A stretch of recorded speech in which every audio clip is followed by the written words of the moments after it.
My sister pushed my 6-year-old daughter down the stairs, laughing and saying it was just a joke. My mother brushed it off, claiming my daughter was overreacting, while my father added that I was making a fuss over nothing. After all, it was just a staircase. None of them had any idea what I would do next. Liza, dear, would you like a pastry? Ludmila Ivanovna, a 60-year-old woman wearing a colorful apron, smiled at her 6-year-old granddaughter, holding out a plate of golden brown treats. Yes, Grandma. Liza, a girl with big brown eyes and neat braids, reached for a pastry, only to gasp when her Aunt Xenia snatched the plate away. Don't take it, Lizak. Xenia, a blonde with perfectly manicured nails, scoffed.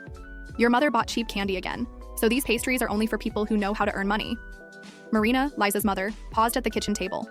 With tired eyes and dark hair twisted into a bun, she pressed her lips together, swallowing the familiar hurt. Her younger sister Xenia always had a way of delivering a sting, especially in front of their parents. Ludmila Ivanovna just chuckled, while Viktor Pavlovich, a 65-year-old man in a faded shirt, didn't even look up from his phone as he scrolled through the news.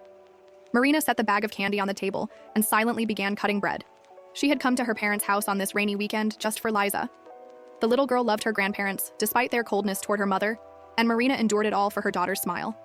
The house, rented from Boris Mikhailovich, a wealthy 70-year-old businessman, brought mixed memories. This was where Marina grew up, where she made postcards as a child and danced with Liza in the living room. Yet here she always felt like an outsider. Xenia was the golden child. Pretty, loud, charismatic on social media, cruel at home.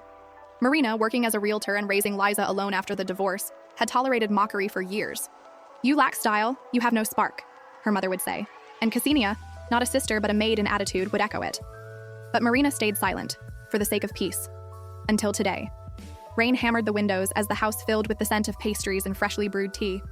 The living room buzzed with conversation. Ludmila Ivanovna bragged about her new recipe. Ksenia scrolled through her phone posting stories, and Viktor Pavlovich grumbled about taxes. Liza played upstairs with a new doll Ksenia had given her. Marina, standing in the kitchen, was preparing a sandwich for her daughter when she heard a terrifying sound. A dull thump, followed by a child's piercing scream. She dropped the knife and sprinted toward the stairs. Her heart stopped when she saw Liza lying at the bottom. The girl was shaking, blood oozing from her forehead, her arms scratched, tears pooling in her eyes. Ksenia stood at the top, leaning on the railing with a smirk. Relax, sis, she said, rolling her eyes. She was being too noisy. I gave her a little push. A joke. She's fine. A joke. Marina's voice trembled with rage. My daughter is bleeding and you call it a joke? She scooped up Liza, holding her close as she trembled. Ludmila Ivanovna stepped into the hallway, looked at Liza, and frowned. Well, she tripped. These things happen, she muttered, inspecting the stair carpet. She should have watched where she was going. Are you serious? Marina turned to her mother. She didn't trip. Your daughter pushed her. Viktor Pavlovich peeked from the living room without lifting his eyes from the phone. Kids fall, Marina. Don't dramatize, as always. That was it. Marina had reached her limit. She looked at Ksenia, still holding her phone, and at her indifferent parents standing nearby, and realized there was nothing left to forgive. She carried Liza to the car and called an ambulance. In the hospital, holding her daughter's hand while the doctor stitched her forehead, Marina vowed not to give them another word, another glance, another chance.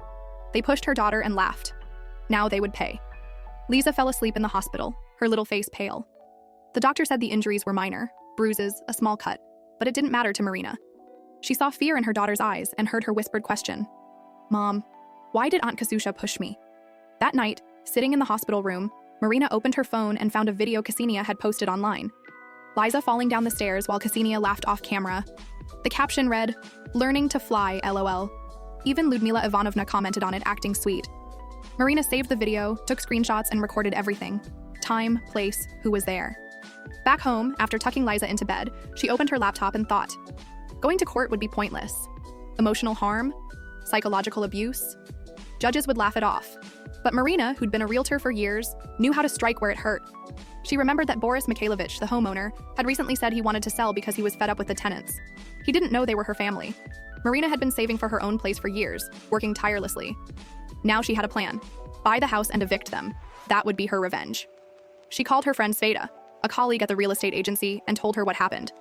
Sveta listened and shook her head. Marina, this isn't a joke. It's cruelty, but litigation will cost you. What are you planning? Sveta asked. I'll buy their house, Marina said coldly. Then I'll kick them out. Sveta whistled. That's risky. You still have a car loan? Can you handle a mortgage? I'll manage. Marina clenched her fists. I won't let them break Liza like they tried to break me.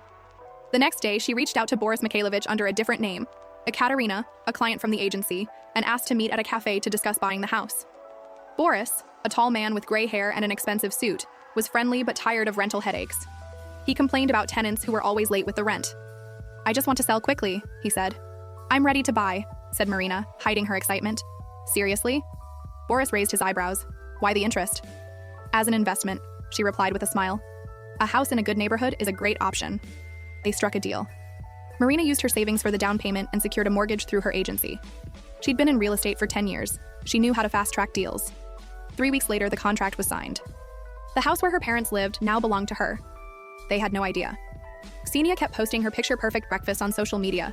Ludmila Ivanovna kept calling to complain about neighbors, and Viktor Pavlovich kept begging for gas money. Marina smiled in response, but was planning a storm inside. 3 days later, Boris Mikhailovich came to check the meters. Ludmila Ivanovna was cooking dinner, Viktor watching TV, and Ksenia scrolling on the sofa. "Good evening," he said, adjusting his glasses. "You have 1 week to move out. The new owner doesn't want you here." "What new owner?" Ludmila dropped her spoon. "We pay on time. Maybe we can come to an agreement?" Viktor stood up, frowning. "Who bought the place?" "I can't disclose that," Boris replied. "Pack your things." The next day, Marina arrived in a sharp suit, keys in hand. Ludmila Ivanovna, Viktor Pavlovich, and Ksenia stood outside with boxes. Their faces showed confusion and anger. "What's happening, Marina?" Ksenia shouted. "You know who bought the house?" Marina looked at them and slowly lifted the keys. "I did." Silence fell like thunder. Ludmila paled. Viktor coughed. Ksenia opened her mouth, but no words came out. "You?" Ksenia gasped. "You bought our house? You're sick." "Your house?" Marina stepped forward. "You pushed my daughter down the stairs and laughed. You blamed the carpet while she lay in her own blood. Pack your things." "Marina, this was your childhood home," Ludmila Ivanovna cried, clutching her chest. "How could you?" "It was your throne," Marina answered coldly. "Now it's my victory." Viktor Pavlovich muttered, "You've become cruel and hard." "No." Marina looked him in the eye. "I've become strong."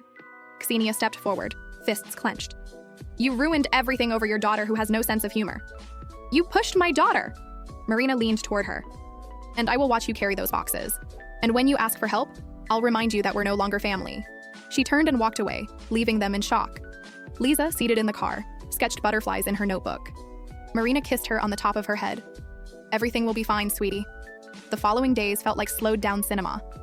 Marina watched from her car as the family moved out. Ludmila looked older, fidgety, with her eyes downcast. Viktor, usually loud, kept quiet while hauling boxes. Ksenia stopped posting stories. The anger and humiliation were written across her face. They called begging, threatening. Ludmila yelled, "You ruined our family. This was your home. How could you?" Marina replied, "You ruined your own family when you laughed at Liza's pain," and hung up. Ksenia took her case to court, claiming emotional distress from the eviction, but the judge dismissed it. They moved into a small rental apartment halfway across town. Their social status, once so carefully maintained, was gone. Neighbors whispered, acquaintances looked away. Marina and Lisa moved into her old new house and began living their life. 6 months later, things had changed. Marina continued her work as a realtor with ease and no family burdens weighing on her. One night, Boris Mikhailovich, her former landlord, invited her to dinner at a cozy suburban restaurant. He was wealthy but easy to talk to, with a warm smile and travel stories. Their meetings became regular. Morning coffee, walks by the river, deep conversations. He admired her strength, her intelligence, her resolve to protect Liza. That friendship blossomed into something more, a romance built on mutual support. One afternoon, seated in their new garden, Marina watched Liza drawing butterflies while Boris helped her choose colors. Liza laughed, her braids bouncing. Fear had left her eyes. Ludmila Ivanovna and Viktor Pavlovich sent a letter begging to meet, but Marina dropped it in the mailbox unopened. Ksenia moved to another city, her social media silent. Marina took Boris's hand and smiled. She realized that love isn't silence in the face of pain. It's the courage to protect those you hold dear. She had built a new family with Lisa, with Boris Mikhailovich, with a future that belonged only to her.